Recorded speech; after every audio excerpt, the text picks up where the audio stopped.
Buenas tardes. Muy bienvenidos a todos nuestros asistentes a este interesante conversatorio. Hoy, 10 de junio, hablaremos de los resultados de FEXMIN 2021, Explorando las Minas del Mañana, evento que por primera vez se realizó en formato digital.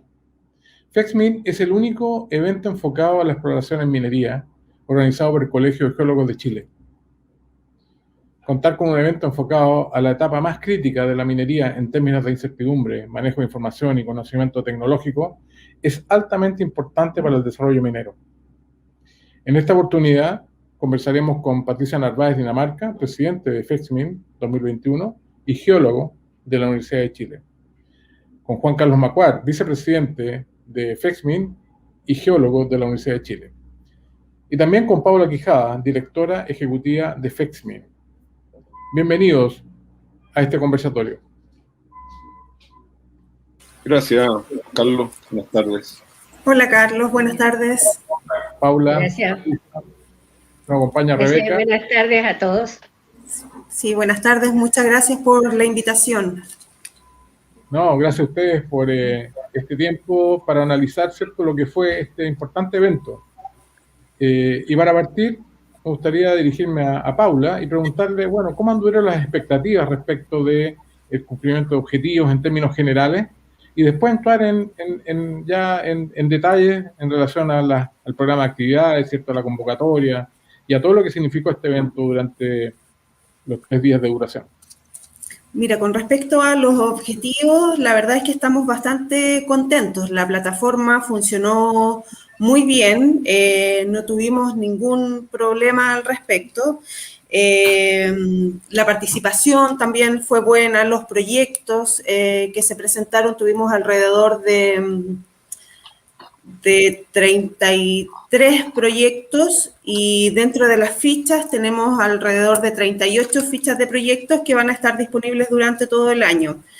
Y la verdad es que todo funcionó perfecto, no tuvimos ningún problema, las presentaciones se desarrollaron de forma normal, con respecto a los participantes tuvimos una alta participación, así que la verdad es que fue bien, estamos bien contentos con toda la organización.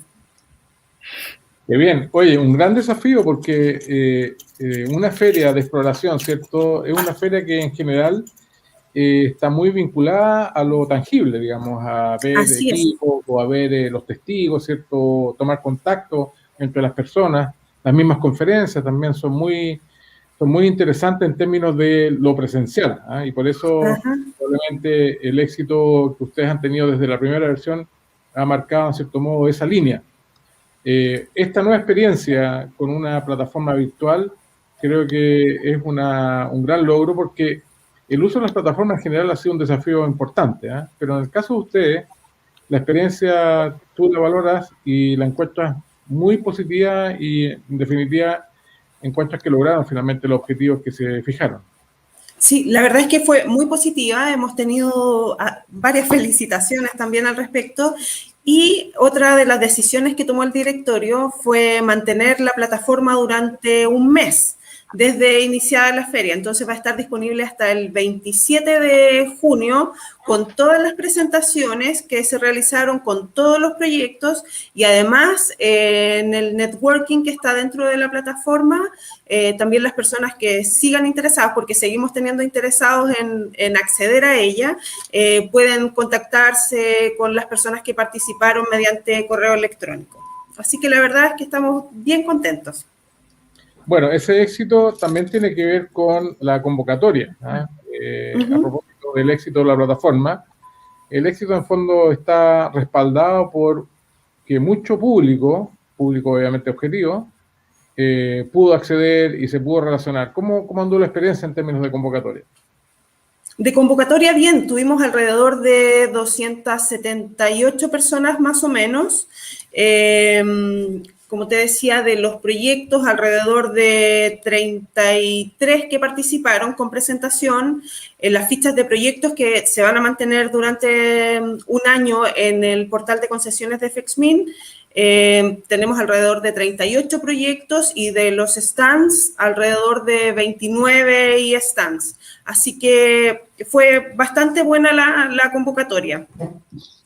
Y la experiencia entre ellos también, porque como te contaba, pudieron tener contacto directo a través del networking. También tengo conocimiento de que hasta el momento hay empresas que ya están generando contactos entre interesados de proyectos e inversionistas. Entonces, la verdad es que ha sido bien bueno, ha resultado muy bien esta versión virtual, que fue un poquito complicada, pero la verdad es que resultó muy bien. Y bueno, yo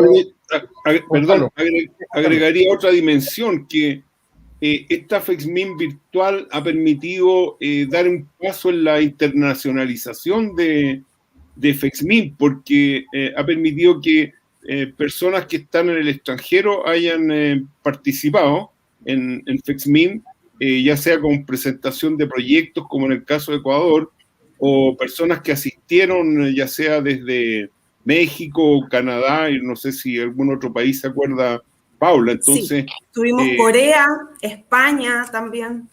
Entonces, logramos una dimensión con esta plataforma virtual que con la FEXMIN presencial era mucho más difícil de lograr, así que probablemente es algo que trataremos de mantener para internacionalizar FEXMIN en el futuro. Mira, muy interesante lo que plantea Juan Carlos, dado que efectivamente el Cono Sur es una de las regiones más atractivas desde el punto de vista geológico para el desarrollo de proyectos mineros, y eso otorga una gran oportunidad para que FEXMIN finalmente se transforme en un punto de reunión en esta área, en el área de la exploración, de la geología, de la minería, en esta etapa, digamos, inicial. Hay un tremendo desafío ahí que creo que ustedes ya lo tienen previsto, ¿cierto?, dentro de lo que va a ser el desarrollo de este evento en el futuro. Creo que invitar a países mineros, ¿cierto?, desde el punto de vista institucional también puede ser también algo interesante, ¿no? Lo conversábamos previamente que otros eventos que se realizan en Canadá, en Toronto, tienen una gran participación los países, pero de un punto de vista institucional, ¿no? No solamente en términos de aportar prospectos o algunos posibles proyectos mineros, ¿cierto?, sino que presencia institucional, invitando a los inversionistas a explorar dentro de sus países, dentro de sus territorios. En ese sentido, Paula, cuéntanos un poco la experiencia que tuvieron con el programa de conferencias, que desde el punto de vista de contenido, y especialmente, ¿cierto?, en un evento virtual, creo que es uno de los atractivos, ¿cierto?, para que la gente finalmente se conecte, se mantenga vinculada al evento durante toda su duración. Cuéntanos cómo anduvo la experiencia en términos de las conferencias. Con respecto a las conferencias, bueno, yo te puedo contar más o menos de las convocatorias que tuvieron las conferencias, que por lo demás estuvo muy interesante.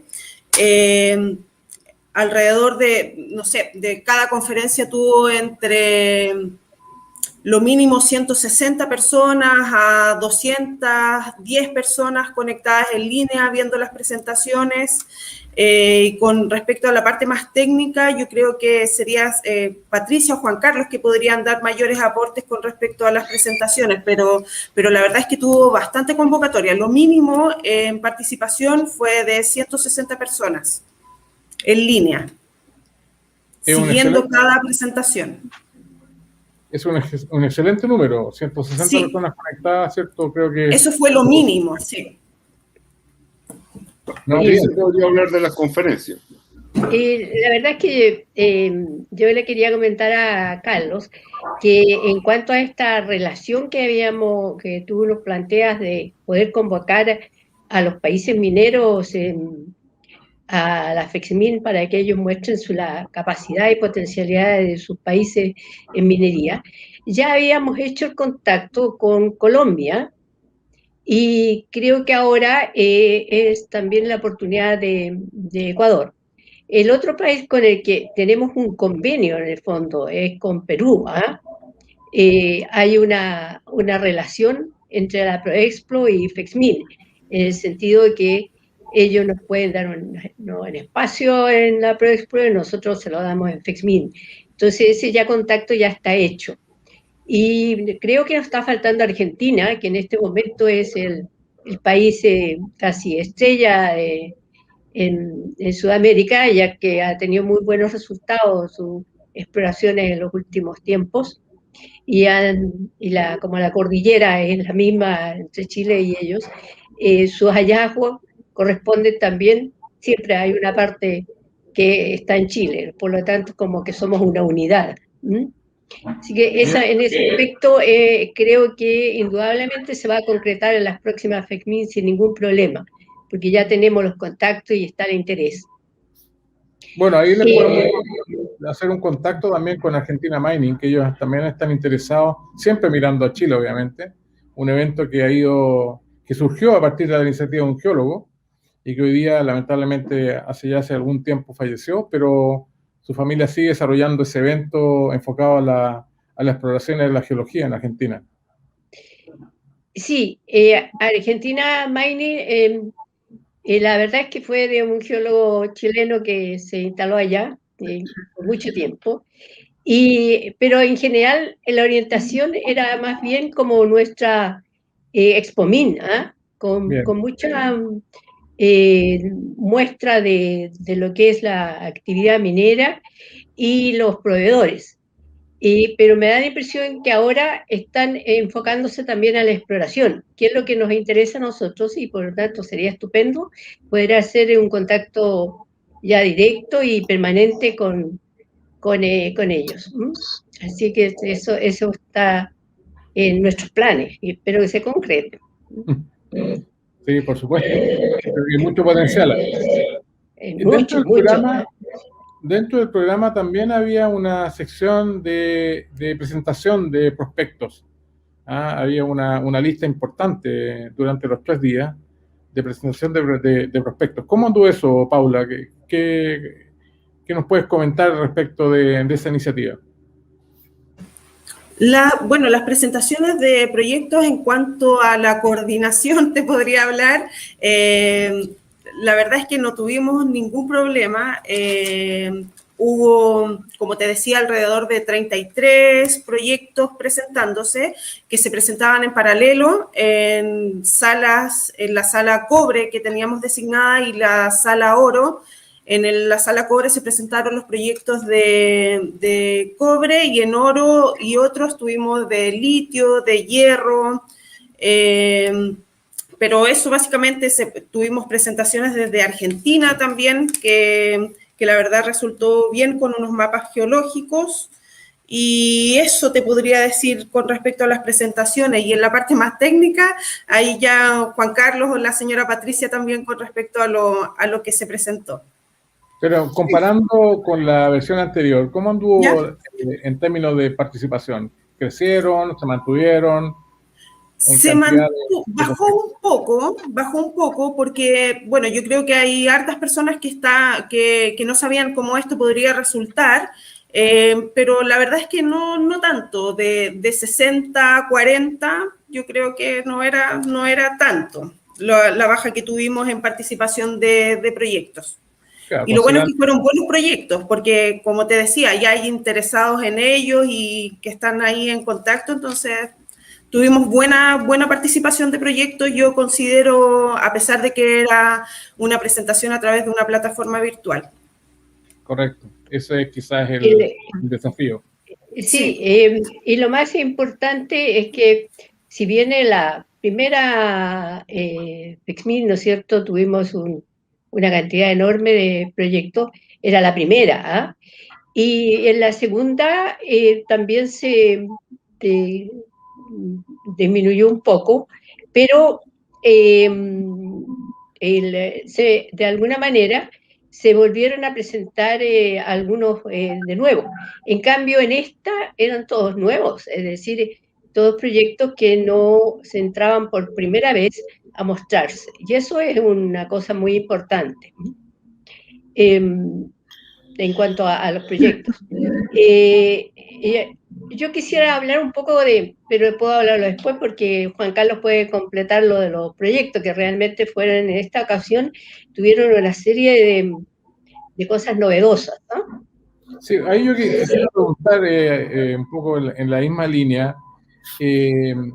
¿Hay algún se percibe alguna tendencia respecto a los proyectos que se están presentando en términos de que haya énfasis en ciertos minerales más que en otros, ¿cierto? O en ciertas regiones más que en otras?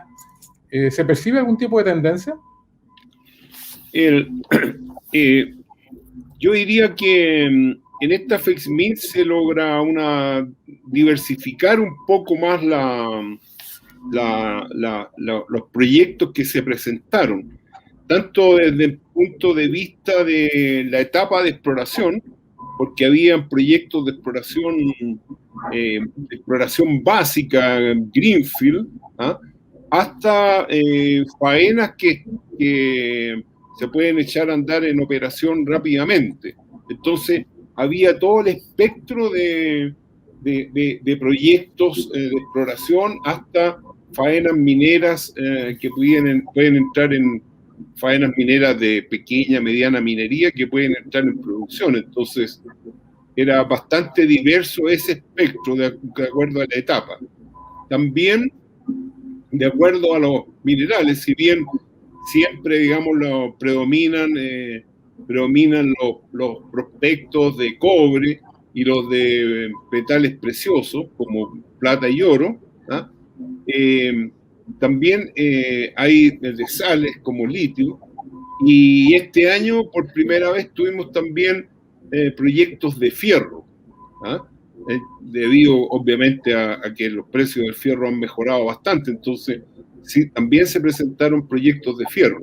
Entonces también hubo bastante diversidad en ese sentido, y también hubo diversidad en cuanto a los que presentaban los proyectos, porque si bien, por ejemplo, por primera vez se presentó CMP, precisamente ofreciendo proyectos en sus sectores de propiedades mineras, y ENAMI, que también lo ha hecho otras veces, hubieron muchos que fueron exploradores, que tenían sus proyectos, sus propiedades mineras, y tenían algunas manifestaciones favorables para promover que se hagan más exploraciones y conseguir financiamiento de inversionistas para continuar con las exploraciones.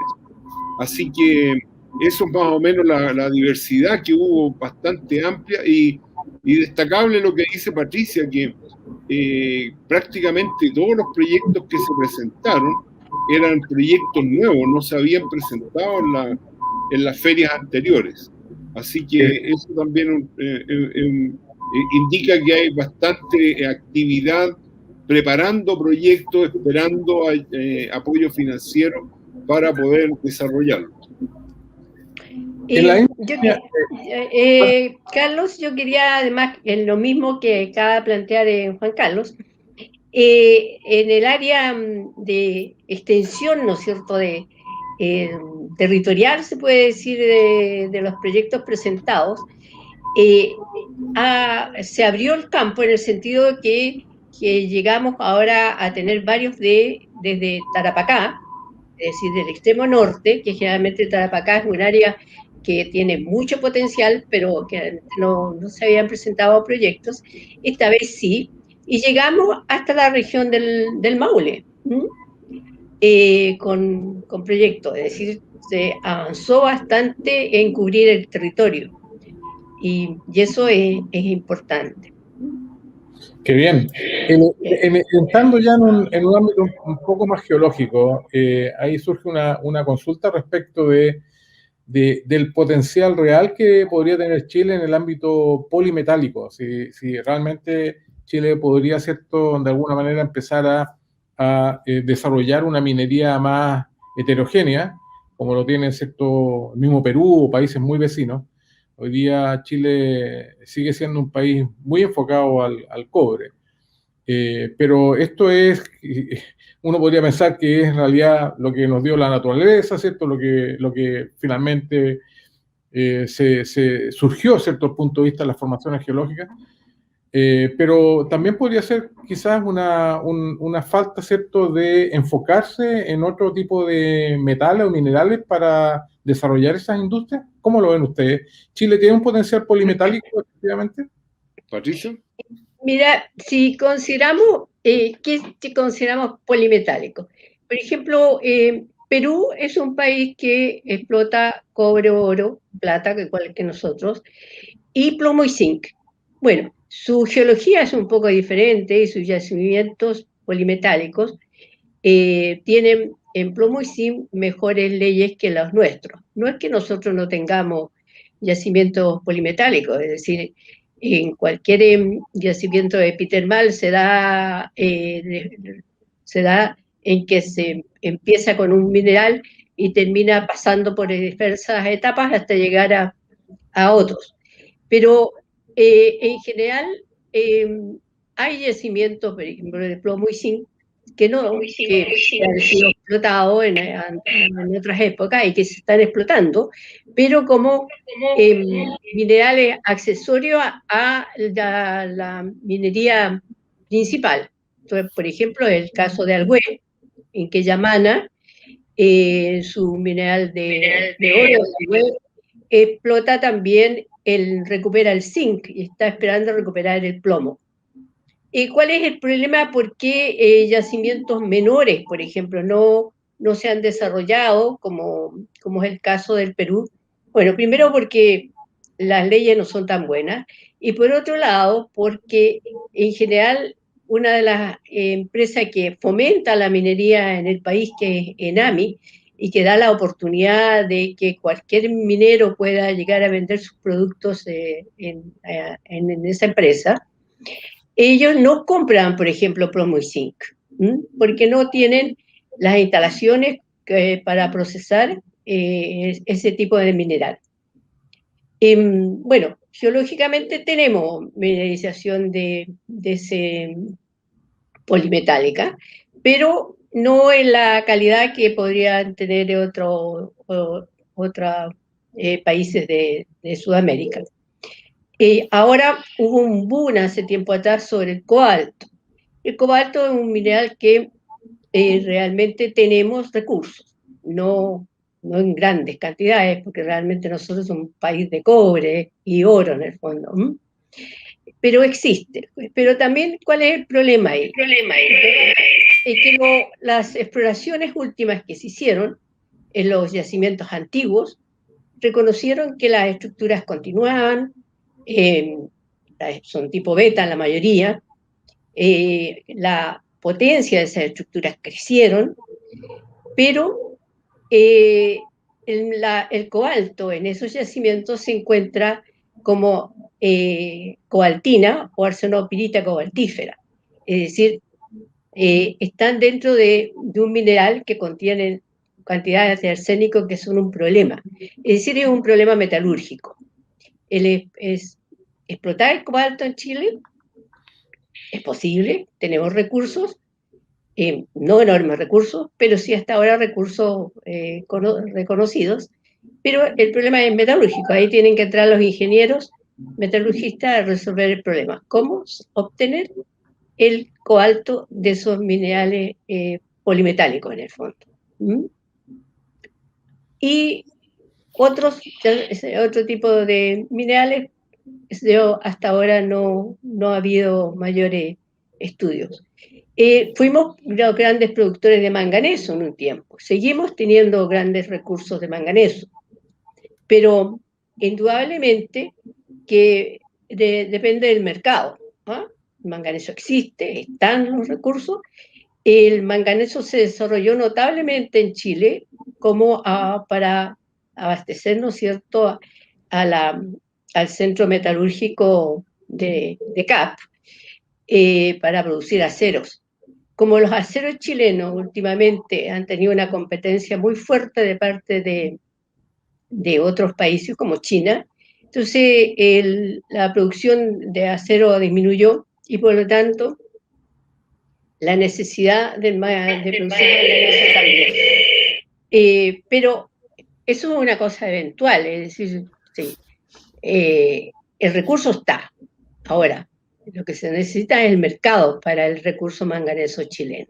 Y así con otros elementos. Yo quisiera agregar algo, Carlos, que, bueno, de todas maneras, sin desmerecer, digamos, la potencialidad geológica del país para desarrollar algunos yacimientos polimetálicos, ¿ah? Tenemos que reconocer que Chile es un país geológicamente favorecido por las fuentes de cobre, los yacimientos de cobre. Entonces, imagínate, por algo somos el mayor productor de cobre del mundo, ¿ah? Y las reservas y recursos de cobre que tiene Chile también son las mayores del mundo, ¿ah? Entonces, siempre el cobre va a ser, digamos, predominante, y afortunadamente, y entonces eso es lo que tenemos que tener en cuenta. Y junto con el cobre, en los yacimientos, la mayor parte de los yacimientos de cobre tienen molibdeno, por eso que Chile también es el primero o segundo productor de molibdeno del mundo, ¿ah? Entonces, eso no es tan reconocido. Y justo con molibdeno, el mineral de molibdeno, la molibdenita, trae también renio, ¿ah? Entonces Chile también es importante productor de renio, ¿ah? Fuera de eso, todos sabemos que Chile fue y sigue siendo el mayor productor de nitrato natural del mundo, ¿ah? O sea, los mayores recursos de nitrato natural del mundo están en Chile, ¿ah? Y también en el caso del litio, ¿no? ¿Verdad? Chile también tiene uno de los mayores potenciales de desarrollo del litio, como se ha dado a conocer.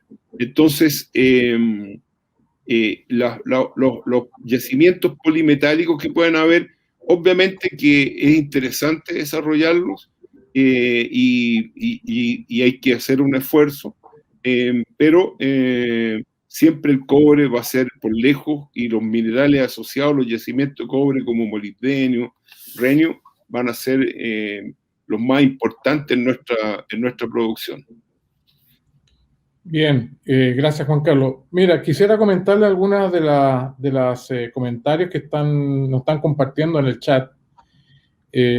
Salvador Ignacio Torca Ollanedel dice: desde Minera Los Bronces, Anglo American, conectados junto a ustedes. Un coffee break esperado. O sea, manda un mensaje y un saludo a todo el panel.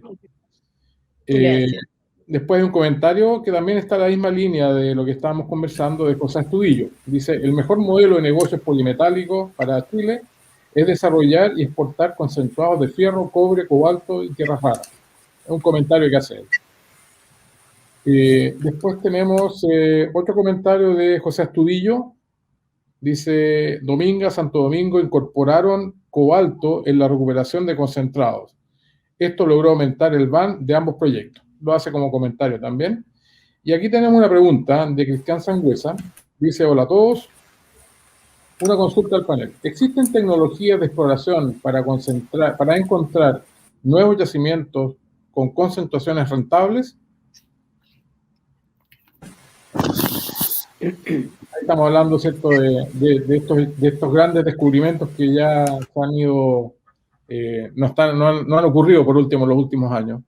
Pero claro, es que sí es posible encontrarlos nuevamente, si es que existen esas probabilidades. Lo que pasa es que hay dos etapas en la exploración. Uno es encontrar un depósito mineral, ¿ah? Es la primera etapa. Y la segunda etapa es determinar si este es rentable o no, ¿ah? Es muy difícil de antemano predecir si va a ser rentable, ¿ah?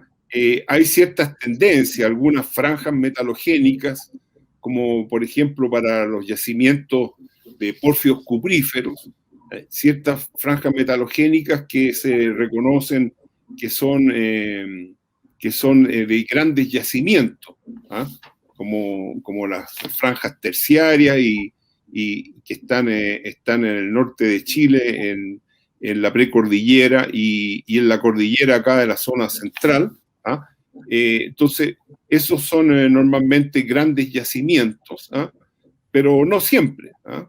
Y en el resto del país existen yacimientos de ese tipo, pero tienden a ser de menor tamaño. Entonces, uno tiene ciertas tendencias, pero no hay una herramienta que permita discernir a priori si va a ser el yacimiento rentable o no. Es lo que yo tengo entendido con lo que he visto. Ahora, geológicamente aún existen oportunidades de descubrir grandes yacimientos, ya sea en el norte o en la zona central. Me imagino que esa opción, ¿cierto?, todavía es posible, digamos, de que se den. Descubrir, ¿cierto?, un nuevo mineral de andina o un nuevo escondida, ¿cierto?, de esa magnitud. Las probabilidades, ¿cierto?, ¿no están desechadas o estarían desechadas? No. Sí, la verdad, la verdad es que no puede. El país ha sido reconocido solamente en pequeños, en sectores pequeños, ¿sabes? Tenemos la cordillera que empieza, ¿no es cierto?, desde el norte y llega hasta el sur. Y, por ejemplo, él estaba hablando de la región de Tarapacá, en que indudablemente las rocas igneríticas terciarias modernas que cubren todo el territorio, en general ahí existe una amplia posibilidad de encontrar grandes yacimientos que están bajo esta cubierta. Y tenemos toda la zona central y que se han descubierto nuevos yacimientos, no se han desarrollado del todo, y que la cordillera continúa hacia el sur con características similares. Tenemos entonces toda la zona central por explorar, y eso indudablemente es la zona que entrega los grandes yacimientos de cobre y también de oro en Chile.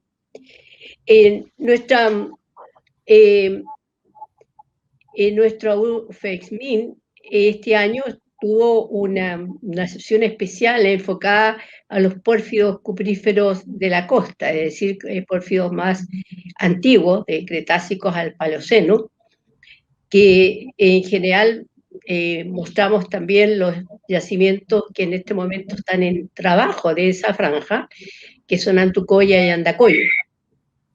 Esa franja en general tiene pórfidos del menor tamaño, indudablemente, que los grandes yacimientos de la cordillera de los Andes, más jóvenes, estos son más antiguos, pero y sus leyes conocidas no son tan buenas como la de la cordillera. Sin embargo, tienen una serie de ventajas. Su posición, su ubicación más cercana a la costa, con menos altura, con mayor infraestructura, y mostramos también en el FEXMIN el último gran hallazgo ya encontrado de ese tipo de yacimiento que es Cortadera, cerca de Vallenar. Este yacimiento, que está todavía en plena exploración, ya está llegando a cantidades y volúmenes que se pueden considerar como un yacimiento de gran envergadura, igual como un gran depósito de las zonas terciarias, de yacimientos de pórfidos de cobre de la cordillera. Por lo tanto, existe una enorme potencialidad por reconocer, que no se ha hecho todavía. Y nuestro país en eso está abierto, está no virgen, porque es un país minero desde siempre, pero sí con mucha potencialidad todavía. Bueno, eso confirma la necesidad de tener eventos como FEXMIN que promuevan, ¿cierto?, esta actividad y que generen oportunidades de nuevos desarrollos, ¿cierto?, y alianzas o negocios entre quienes participan de la minería. Siguen habiendo muchos comentarios en el chat. Juan Carlos. No. José Astudillo comenta: Domingo saldrá como mediana minería explotando primero el cuerpo Dominga Norte, que tiene del orden de 10 millones de toneladas con fierro, cobre, oro y cobalto. Y posteriormente podrá expandirse y desarrollar el proyecto a mayor escala. Un comentario que él hace. Después dice Sergio Burgos: reservas de cobre en alta montaña amenazadas por discusión de la ley de glaciares, que es un tema que probablemente más adelante podemos abordar. Hay una pregunta acá de Rodrigo Ayarzún. Dice: ¿qué tan eficiente es el uso de tecnologías como la magnetometría con aeronaves para realizar una campaña de exploración? Eso es mucho más técnico. ¿Puedo contestarla yo si quieres? Sí, contéstala tú, Juan Carlos. Bueno, hay muchas técnicas para explorar, ¿ah? Y algunas técnicas geofísicas pueden ser indispensables, como la magnetometría y en particular la magnetometría aérea, si se anda explorando por fierro. O sea, prácticamente digamos, es grito y plata, por decirlo de una manera. O sea, si uno anda con un magnetómetro, un yacimiento de fierro, es altamente probable que va a ser rápidamente descubierto, y si se usa aeromagnetometría va a ser rápido, ¿ah? Ahora, también hay otros parámetros para explorar yacimientos de cobre que también tienen manifestaciones que pueden detectarse con magnetometría, y por lo tanto, digamos, se usa normalmente en prospecciones de yacimientos de cobre, en particular cuando son zonas cubiertas donde no se ven las rocas, y por lo tanto, digamos, hay que usar técnicas indirectas, y la aeromagnetometría o magnetometría terrestre también puede ser, solamente que cubren distintas áreas. Es más eficiente para cubrir una exploración regional, una aeromagnetometría, pero para un sector local tiene que ser una magnetometría terrestre, o bueno, ahora existen los drones, que obviamente es equivalente casi a hacer una magnetometría terrestre porque vuelan a muy baja altura. Así que efectivamente es una de las herramientas importantes para usar en la prospección de yacimientos de hierro sobre todo, pero también en algunos yacimientos de cobre y otros que tienen características que podrían ser detectadas con magnetometría. Interesante.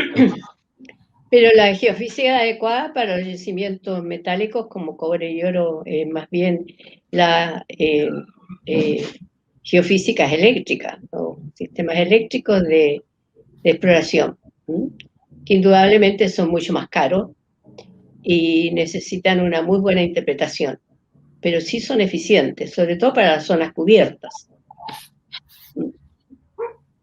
Claro, quizás el mayor esfuerzo económico está en una etapa post, que es cuando ya hay que hacer testigos, ¿cierto? Hay que hacer perforaciones para dimensionar y para tener más información específica respecto de la calidad del yacimiento. Me imagino que ahí está el gran esfuerzo que deben hacer las empresas de exploración. Bueno, como dice Patricia, claro, depende de la situación, uno usa una u otra herramienta de exploración, ¿ah? Así, digamos, la aeromagnetometría tiene ciertas aplicaciones más eficientes en unos casos que en otros, cuando se buscan cuerpos de sulfuros de cobre o otros tipos de sulfuros que tienen mineralización polimetálica. Claro, los métodos eléctricos como de polarización inducida es el más recomendable, ¿ah? Pero pueden haber situaciones en que, digamos, en base a la geología y la geoquímica, se determina el blanco de exploración y se sondea rápidamente para determinar si la mineralización que existe es de característica rentable o no, ¿ah? Que tiene que ver con una pregunta anterior. Si se sondea y se descubre que hay mineralización y las leyes son leyes que actualmente son económicas, entonces se ha encontrado, se ha descubierto un yacimiento rentable. Así que hay distintas metodologías que se usan en la exploración dependiendo cuál es el caso y también dependiendo de la experiencia de los exploradores. Hay algunos que tienen cierta experiencia y tienen más conocimiento de algunas técnicas de exploración y otros de otras técnicas de exploración, obviamente. Pero la verdad es que la mejor exploración es la geológica. No hay, indudablemente no se puede obviar el trabajo de hacer una buena geología. Eso es fundamental. Y a mí me gusta apoyarme en la geoquímica. Creo que es un elemento muy bueno. Indudablemente que en las zonas totalmente cubiertas hay que usar geofísica en las etapas tempranas. Pero sin una buena geología no se encuentra yacimiento. Hay que hacer el trabajo. Bueno, ahí tú tienes un hito en la geología chilena, que es el descubrimiento del indio. Patricia, ¿podrías contarnos un poco cómo fue esa experiencia? Que parece que fue un tremendo impacto para la región, un yacimiento muy potente, muy famoso además, que hoy día parece que está tratando de reactivarse. Bueno, la verdad es que el indio lo descubrieron sus descubridores, que eran un minero, pequeño minero, y un cateador de cordillera, y el arriero con la que ponía los animales para encontrar el mineral. Empezaron encontrando cobre, el sulfato de cobre, que cubría, ¿no es cierto?, la amplia zona de alteración que es la franja del Indio, una franja muy extensa, y al profundizar llegaron a las vetas de oro. Y la verdad es que no estaban muy motivados en ese tiempo, estoy hablando de los años 60, 70, el precio del oro estaba asociado al patrón dólar, por lo tanto era bajo. Y además que las vetas que encontraron tenían arsénico, que era algo limitante. Pero yo creo que lo importante ahí es que a los geólogos de la Empresa Nacional de Minería se dieron cuenta de la potencialidad que había en esos pequeños cateos que habían encontrado estos mineros y hicieron los primeros estudios geológicos, naturalmente, estudios geológicos muestreos. Y eso lograron al final conseguir al inversionista extranjero, que fue los primeros inversionistas que llegaron a Chile, llegaron justamente a el Indio.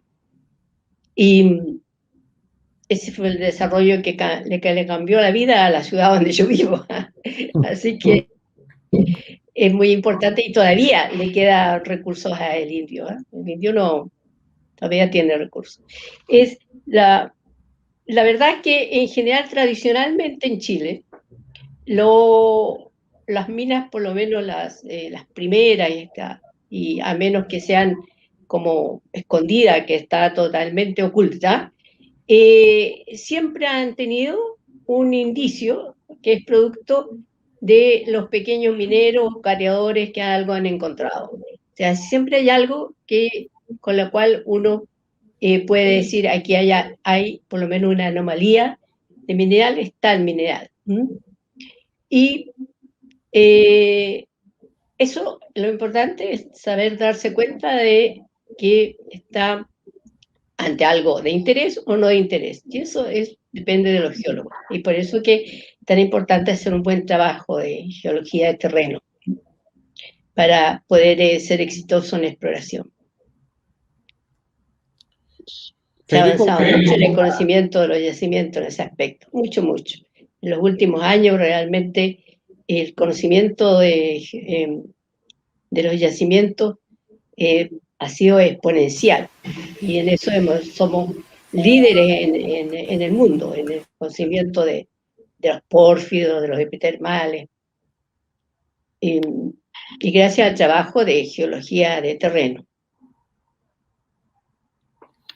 Interesante. Sí. Federico Gana nos envía una consulta. Federico Gana es un periodista que estuvo vinculado al desarrollo de Candelaria en Copiapó, a quien conozco, y pregunta, ¿cuál es el futuro de la exploración subterránea profunda, considerando lo que ocurre hoy en Chuqui, descubrimiento de yacimientos en el sur de Chile? Ahí queda media cortada la pregunta, pero en definitiva esa es la consulta. ¿Cuál es el futuro de la exploración subterránea profunda, considerando lo que ocurre hoy en Chuqui? La profundización de las minas viejas, me imagino que es un tema que hoy día, ¿cierto?, de alguna manera también está marcando el desarrollo de la industria minera a gran escala, a lo que pasa con Chuqui, el Teniente probablemente. Bueno, efectivamente, todos los yacimientos de la gran minería, la gran parte de ellos, los pórfidos cupríferos, Candelaria no es de ese tipo, es grande, pero no es de ese tipo, es una excepción, pero todos los otros yacimientos, prácticamente todos los otros grandes yacimientos de cobre son yacimientos tipo pórfido cuprífero, ¿ah? Que normalmente tienen gran extensión en la vertical. Entonces, como el caso de Chuquicamata, que se explotaron los primeros prácticamente un kilómetro de profundidad y la mineralización sigue hacia abajo y las reservas que tienen por lo menos dan para 40 años más. Y el caso de Teniente y el caso de Andina y Escutada son lo mismo, ¿ah? Tienen mucha extensión vertical, ¿ah? Y por lo mismo, digamos,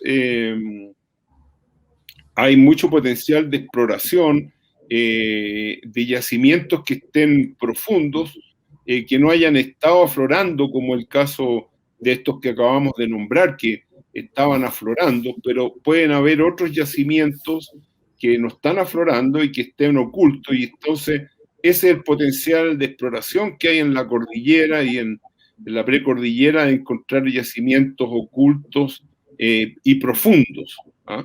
Entonces existen esas dos posibilidades, la extensión en profundidad de las minas actuales, pero también encontrar otros yacimientos que estén profundos y que sea necesario hacer sondeos más largos para encontrarlos. Qué bien. En general, la minería del futuro es subterránea. Bueno, en general hay una acción de la comunidad y todo en contra de las minas de rajo abierto por el movimiento de tierra que hacen y todo. Y en general, porque en general los nuevos yacimientos son profundos. Así que la minería subterránea realmente es el futuro de la minería en Chile, de todo tipo. Así que es un futuro, pero que ya no es tanto. Casi todas se están volviendo subterráneas. No solamente los yacimientos de cobre, también tenemos los de hierro. La mina Romeral, ¿no es cierto?, una de las más grandes que tiene CMP, también en este momento ya es una mina subterránea. Y eso posibilitará seguramente la explotación de hierro de otras minas que se conocen, que son muy importantes, Boquerón Chañar y otras mineras de hierro que no se habían trabajado, pero ahora indudablemente van a tener que usar métodos subterráneos para hacerlo. Los buenos precios de los metales en estos momentos a incentivar la exploración de yacimientos más profundos, indudablemente. Ahí va a permitir hacer esos sondajes largos que antes no se hacían y que hay que hacerlos ahora, ¿no? Es porque indudablemente las minas, los yacimientos profundizan y hay que ir a buscarlos donde están, aunque sean profundos. Así que hay mucho potencial para la minería subterránea en Chile. Yo quería agregar, Carlos, otra perspectiva también en relación al potencial de exploración que que mencionó a la pasada también Patricia, que tiene que ver con todo el potencial de exploración por yacimientos de tipo mediana minería, pequeña minería, pero tecnificada, ¿ah? Porque los grandes yacimientos han sido explorados por las grandes empresas, ¿ah? durante más de 100 años, ¿ah? Y eso ha tenido los resultados que podemos decir ahora. Tenemos más de 20 minas de la gran minería operando en este momento a lo largo de Chile, y eso es lo que ha mantenido a Chile como el mayor productor por lejos, ¿ah? de cobre del mundo.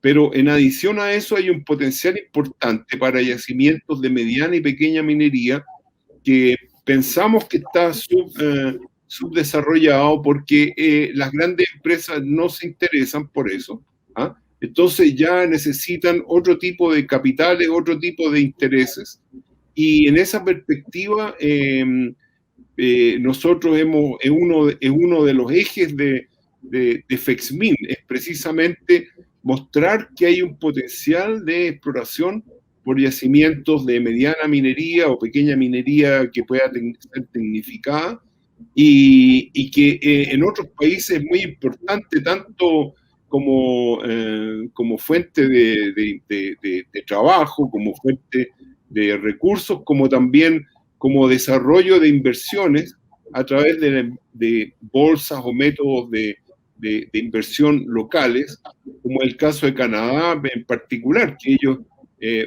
tienen minería tipo mediana minería, pero muy tecnificada y muy valiosa, y que financian también a través de fondos de inversión, a través de bolsas de valores, y eso entonces pensamos que hay un gran potencial tanto de exploración como para desarrollar ese tipo de minería, y es uno de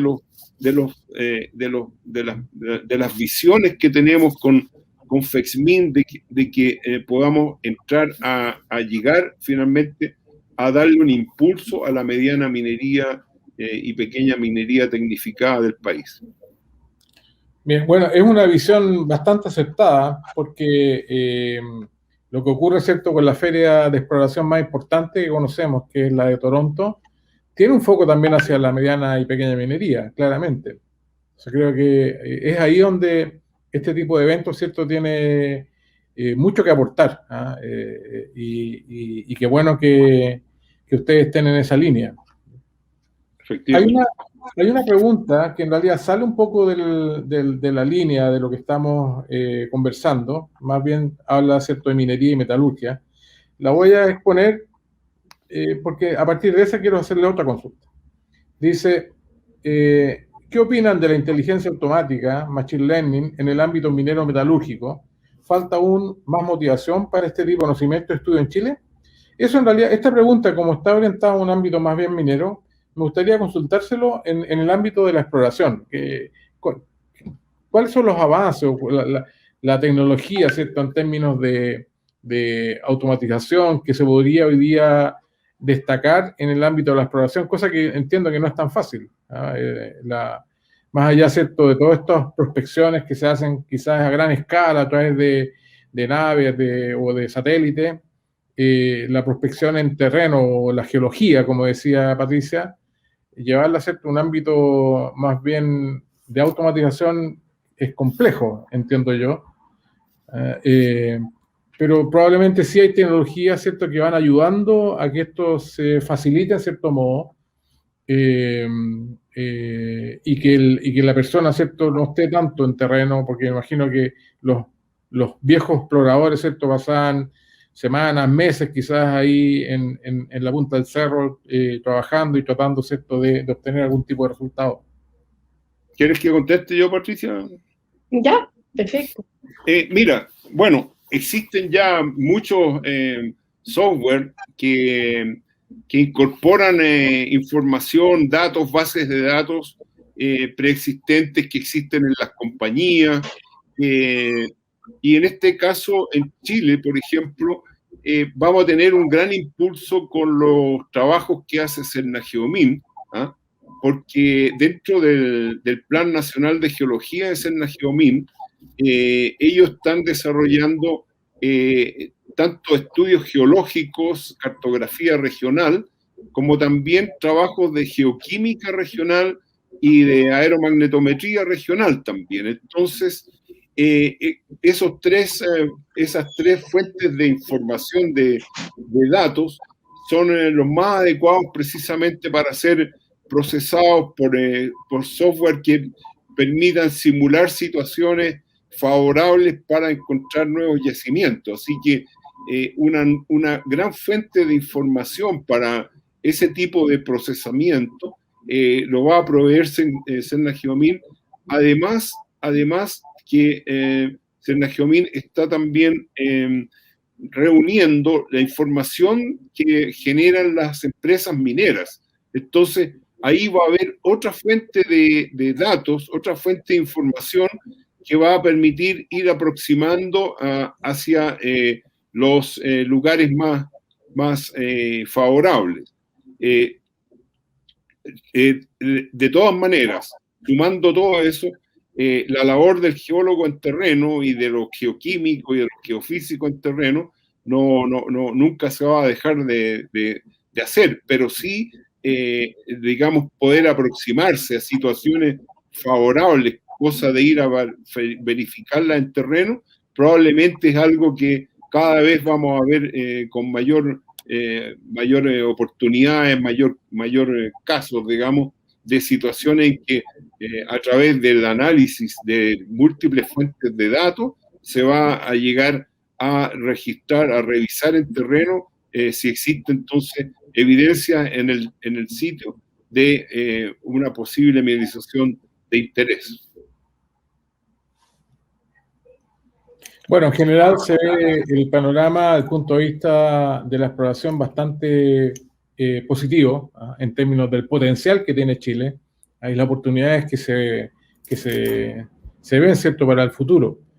Pero ahora esto no deja de tener desafíos, y esa es la pregunta, digamos. ¿Cuáles son los desafíos que ustedes están viendo para este desarrollo futuro, de manera que Chile pueda, ¿cierto?, optimizar esa riqueza que tiene guardada, ¿cierto?, en la cordillera y en otras partes, la cordillera de la costa, ahora el día también, en términos de oportunidades, ¿cierto?, de desarrollar la minería?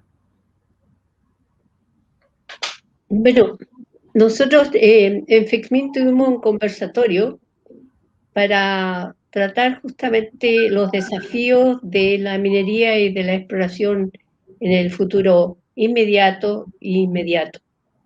Bueno, si bien a todos no nos cabe la menor duda de que Chile sigue siendo un país de gran interés para explorar y para ser un gran productor minero, tenemos actualmente el boom de los precios de los metales que hace que realmente la exploración naturalmente se multiplique y lleguen interesados y empiecen a llegar las juniors, que ya se ha notado ese avance en la llegada de juniors y inversionistas interesados en encontrar nuevos yacimientos o yacimientos ya encontrados y desarrollarlos en Chile.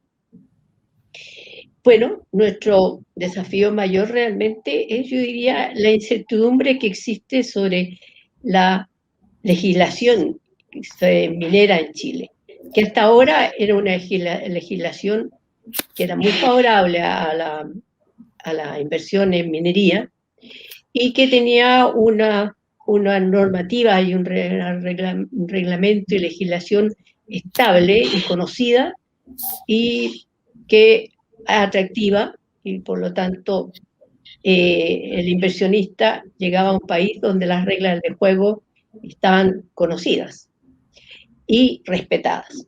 Bueno, ahora estamos en un poco de cambios, estamos en una etapa de cambios. Estamos redactando una nueva constitución que puede que haga cambios tanto favorables como desfavorables. Todo puede salir, ¿eh? No siempre va a ser negativo. Indudablemente puede haber cambios, por ejemplo, en la forma en que se lleven las concesiones de exploración, que pueda que sean más exigentes en cuanto a su entrega y exigente en cuanto a que realmente se haga en las áreas que se piden una exploración de verdad. Y tenemos nosotros una legislación que indudablemente por efecto del cuidado del medio ambiente, un poco más restrictiva para el desarrollo de la minería. Está la ley de glaciares que está en este momento estudiándose en el Congreso y que limita bastante la exploración y la explotación en la cordillera. Bueno, es un desafío, hay que adaptarse. Seguramente la minería va a tener que adaptarse a esas nuevas condiciones. Y tenemos la capacidad técnica, la capacidad de las personas, tenemos gente con mucha experiencia. Y yo creo que todo eso a la larga se va a poder solucionar. Y a lo mejor estos cambios que pueden producirse, de alguna manera nos hará renovarnos y adaptarnos a las nuevas legislaciones. Va a haber una incertidumbre, indudablemente, por lo menos unos 2 años, ¿no? Pero lo sorprendente es que en general la visión que tienen los inversionistas extranjeros sobre nuestro país es bastante favorable. Ellos ven un país que puede que esté cambiando en su legislación, pero está cambiándolo dentro de unas leyes y dentro de unas normas establecidas, que fue democráticamente definidas. Es decir, vamos a hacer una nueva constitución, pero se hizo haciendo como hay que hacerlo, a través de la opinión de la ciudadanía. Y por lo tanto eso nos muestra como un país que de alguna manera seguimos siendo muy serios en el tratamiento de las normas y legislación. Así que esa visión no ha cambiado mucho. Y seguimos teniendo, en ese sentido, una mucho mejor visión para los extranjeros que los países vecinos, que también son mineros y muy atractivos. Así que tenemos que darnos cuenta que va a haber desafíos fuertes, pero que indudablemente habrá que enfrentarlos y habrá que resolverlos con originalidad, con nuevas técnicas o quizás con una mayor inversión, pero habrá que resolverlo. Y la minería continuará, no cabe la menor duda. Sin duda que sí. Bueno, Jorge... No sé si Juan Carlos quiere decir algo más respecto de los desafíos que tenemos. No, yo creo que está muy bien lo que expresaste, Patricia. Bueno, siempre hay desafíos, y esa mirada optimista que plantea Patricia creo que es fundamental tenerla y pensar que obviamente las oportunidades que tiene Chile en el ámbito del desarrollo minero van a seguir estando presentes y aportando al desarrollo en general de nuestro país. Jorge Heredia comenta, ¿cierto?, muy interesante todas las exposiciones, y consulta si esto va a quedar grabado para consultarlo posteriormente. Efectivamente, todas nuestras conferencias y conversatorios, como en este caso, quedan disponibles en NetMin a partir del término de esta reunión, ¿ya? Bueno, finalmente, preguntar a Paula, ¿cómo visualiza, cierto, el futuro, las próximas versiones, que me imagino que tendrán ese mix presencial, virtual, ¿cierto?, potenciado con lo virtual, potenciado, ¿cierto?, con la presencia extranjera, obviamente, ya sea físicamente o a través de la plataforma? Creo que FexMin ha abierto ahí un espacio de desarrollo el punto de vista de la reunión, ¿cierto? Para exploradores, geólogos interesados en desarrollos mineros, muy importante, y eso es lo que ustedes están hoy día levantando. El futuro. Sí, efectivamente. Efectivamente, bueno, ya estamos coordinando la nueva versión de FEXMIN para el 2022, que esperamos que sea presencial y virtual, para poder dar oportunidad a todas las personas que quieran participar de hacerlo. Hay hartos que están esperando poder reunirse presencialmente, entonces yo creo que vamos a tratar de hacerlo de ambas formas en caso de que sea posible, de que la pandemia ya haya pasado un poco y nos permita realizarla de forma presencial y virtual. Toda la información de FEXMIN está en www.fexmin.cl, y la plataforma virtual con las presentaciones que se dieron en la versión pasada están en la plataforma en www.fexminvirtual.cl. Ahí tienen que registrarse y para poder participar. Las fichas de los proyectos también están durante un año, ahí vamos a subir las presentaciones de los proyectos, y cualquier consulta también me pueden escribir a contacto@fexmin.cl, y los desafíos son hartos para la próxima versión. Pero la verdad es que estamos súper optimistas porque ha habido la convocatoria de esta feria fue bien importante, entonces están todos esperando la próxima versión y poder verse dentro de lo posible. Bien, gracias, Paula. Bueno, antes de cerrar, hay una última consulta que también creo que es muy atingente de ver, porque nosotros en NetMin estamos cubriendo, ¿cierto?, el ámbito del royalty ya hace dos sesiones. Tuvimos la versión en la semana pasada con la presencia de Sergio Hernández, y hoy en la mañana tuvimos una segunda conferencia encabezada por Patricio Cartagena, quien fue director nacional de Senagiomin y vicepresidente de Cochilco. Entonces preguntan, desde el punto de vista de ustedes, ¿cierto?, de los panelistas, ¿alguna opinión respecto del royalty, del proyecto de royalty que hoy día se está discutiendo en el Congreso? ¿Quién se atreve? Bueno, la verdad es que yo creo que el royalty que se está viendo ahora está pensado para un cierto tipo de minería. La gran minería, y la gran minería que tiene alta rentabilidad, que no es toda. Indudablemente los yacimientos de más baja ley que existen y que están en trabajo, hay algunos que durante bastante tiempo han estado a pérdidas, como el caso de Caserones, el mismo Sierra Gorda. Ahora está la eventualidad del alto precio del cobre, que subió repentinamente. Claro, es uno puede pensar que el precio se puede mantener, pero los precios siempre han sido erráticos, ¿ah? Suben, bajan, suben, bajan.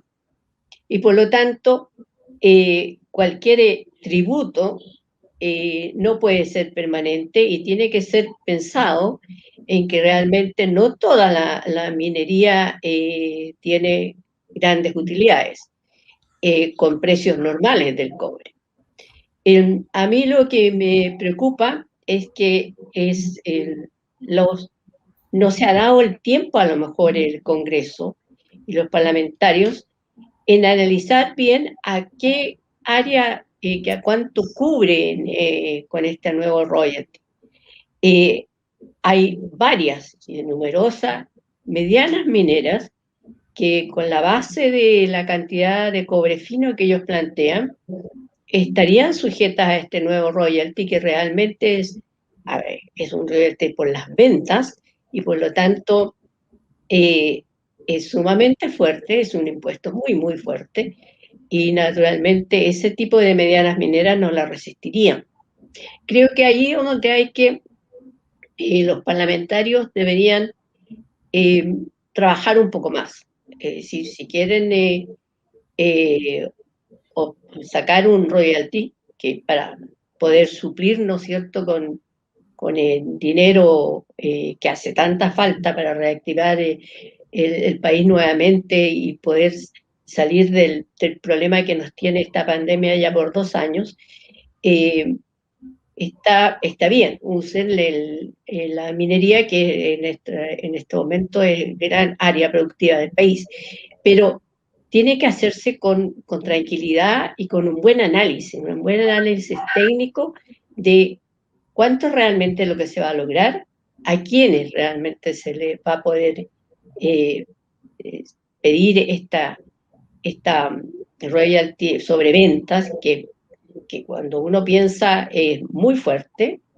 Si uno lo analiza así, es un impuesto muy alto, y no todo el mundo, no todas las empresas la van a poder resistir. Ahora, dicen que solamente por 2 años, pero todos sabemos que lo que es a veces acotado en tiempo termina siendo permanente, y eso es lo que preocupa.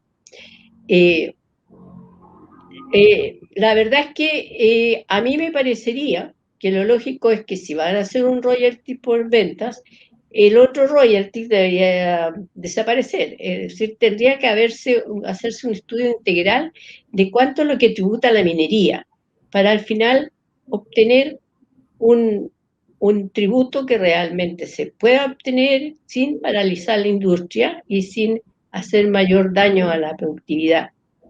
Pienso que eso es lo que hace falta, ¿eh? Un poco más de maduración y de estudio técnico y de antecedente, como para hacer algo que realmente sea efectivo, que compense, que realmente se obtenga lo que se quiere, el dinero que el país necesita para su reactivación, pero sin producir un daño irreversible en algunas áreas de la actual minería. Ese es mi punto de vista, no sé si pensará Juan Carlos o ustedes de otra forma. No, yo estoy totalmente de acuerdo que un royalty sobre las ventas es muy peligroso para la continuidad de la minería como la conocemos en el país, y probablemente la alternativa de ver un impuesto como fue el royalty anterior, digamos, sobre las ganancias, me parece que es lo más prudente para poder mantener nuestra capacidad minera, sin destruirla, sin afectar, digamos, las posibilidades de que se desarrollen nuevas exploraciones, porque si se coloca un impuesto que sea tan gravoso que nadie tenga interés en desarrollar nuevas minas, se terminan las exploraciones.